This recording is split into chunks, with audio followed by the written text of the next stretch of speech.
Day 8 of the 12 days of culture. Today, it's feedback. Feedback is one of the 12 critical components of a great culture.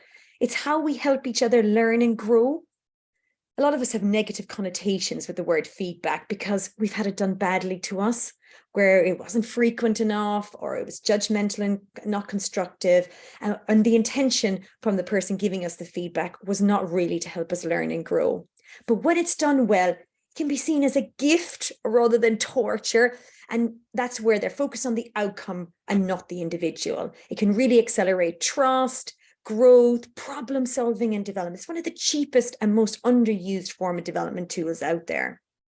Traditional feedback is normally where a manager gives their reportee feedback to improve their performance. This is quite one-dimensional.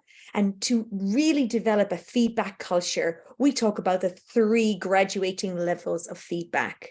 So level 1 that a company starts with after the traditional one is where managers ask or request feedback. So actively going out requesting feedback. That's level 1. Level 2 is then developing peer-to-peer feedback.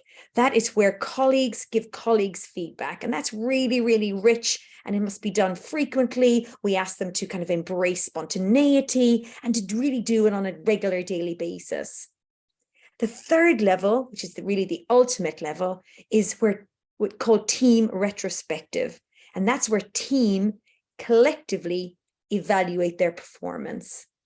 This is done by, for example, the New Zealand rugby team, the All Blacks. They use that regularly, and because teamwork is really glorified. It's really, we all want great teamwork, but we rarely encourage collective behavior. And team retrospective is a collective behavior where you're evaluating the performance together and where each person is taking ownership for their contribution to the team's performance.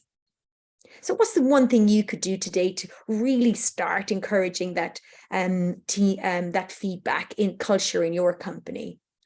Go and request feedback. Go and ask people for feedback. One great question you can ask is, what's one thing that's holding me back? That is day 8 of our 12 days of culture, creating great cultures in your company.